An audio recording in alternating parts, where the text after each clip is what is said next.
ቻይና በፕሬዝዳንት ዶናልድ ትራምፕ የተጣለውን አዲስ የንግድ ታሪፍ በመቃወም ከአሜሪካ ጋር ለሚደረግ ማንኛውም አይነት ጦርነት ዝግጁ መሆኗን ገለጸች። ትራምፕ በቻይና ምርቶች ላይ ተጨማሪ ቀረጥ ከጣሉ በኋላ ሁለቱ የዓለም ግዙፍ ኢኮኖሚ ባለቤቶች ወደ ንግድ ጦርነት ለመግባት ተፋጠዋል። ቻይና በአሜሪካ የእርሻ ምርቶች ላይ ከ10–15 በመቶ ቀረጥ በመጣል ለዶናልድ ትራምፕ እርምጃ ምላሽ ሰጥታለች። የቻይና ኤምባሲ በኤክስ ገጹ ላይ አሜሪካ የምትፈልገው ጦርነት ከሆነ የታሪፍ፣ የንግድ ወይም ሌላ አይነት ጦርነት እስከ መጨረሻው ለመዋጋት ዝግጁ ነን ሲል ማክሰኞ ዕለት የአገሪቱ የውጭ ጉዳይ ሚኒስቴር የሰጠውን መግለጫ በድጋሚ ጠቅሷል። ይህ የቻይና መግለጫ ትራምፕ የፕሬዝዳንትነት ሥልጣናቸውን ከተረከቡ በኋላ የተሰማው የመጀመሪያው ጠንካራ አቋም ነው። ረቡዕ ዕለት የቻይናው ጠቅላይ ሚኒስትር ሊ ኬያንግ የዚህ ዓመት የአገሪቱን የመከላከያ በጀት በ7.2 በመቶ እንደምታሳድግ ተናግረዋል። አክለውም በዓለማችን በ100 ዓመት ውስጥ ያልታዩ ለውጦች በፍጥነት እየተከሰቱ ነው ሲሉ አስጠንቅቀዋል። የቤጂንግ መሪዎች ከአሜሪካ ጋር የንግድ ጦርነት ስጋት እንኳ እያለ የአገሪቱ ምጣኔ ሀብት ሊመነደግ እንደሚችል እርግጠኛ መሆናቸውን ለዜጎቻቸው ማሳየት ይፈልጋሉ። ቻይና በመካከለኛው ምስራቅ እና በዩክሬን ጦርነት ውስጥ ገብታለች በማለት ከምትከሳት አሜሪካ በተቃራኒ የተረጋጋ እና ሰላማዊ አገር መሆኗን ለማሳየት ትፈልጋለች።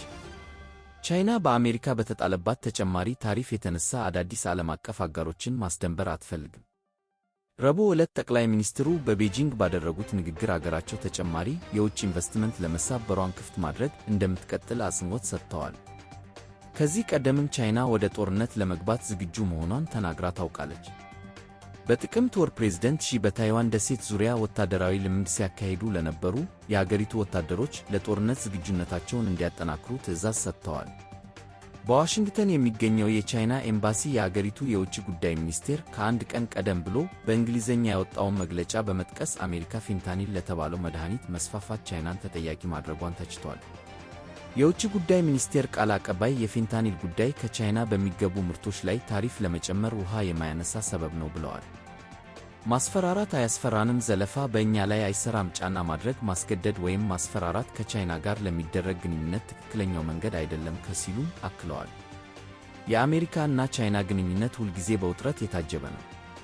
የቤጂንግ ባለሥልጣናት ዶናልድ ትራምፕ የቻይናውን አቻቸውን ለበዓለ ሲመታቸው መጋበዛቸውን ተከትሎ የሁለቱ አገራት ግንኙነት በተሻለ ሁኔታ ላይ ሊሆን ይችላል የሚል ተስፋ ነበራቸው። ትራምፕ ወደ ዋይት ሃውስ ከመግባታቸው ጥቂት ቀናት ቀደም ብሎ ከቻይናው ፕሬዝዳንት ጋር በጣም ጥሩ የስልክ ውይይት አድርገናል ብለው ነበር። ባለፈው ወር እንዲሁ ሁለቱ መሪዎች ሌላ የስልክ ውይይት ለማድረግ ቀጠሮ ቢይዙም ሳይሳካ መቅረቱን የሚያሳዩ መረጃዎች ወጥተዋል። ቻይና ለወታደራዊ በጀት ብቻ $245 ቢሊዮን ብትመድብም ከአሜሪካ የመከላከያ በጀት ጋር ሲነጻጸር በጣም ያነሰ ነው። የስቶክሆልም ዓለም አቀፍ የሰላም ምርምር ኢንስቲትዩት እንዳለው ቻይና ምንም እንኳ ከአሜሪካ እና ሩሲያ በጣም ያነሰ ቢሆንም 1.6 በመቶ የሚሆነውን የአገር ውስጥ ምርቷን ለወታደራዊ አገልግሎት ታወጣለች። ይህን እንጂ ተንታኞች ቻይና ለመከላከያ የምታወጣውን ገንዘብ ዝቅ አድርጋ ታቀርባለች ብለው ያምናሉ።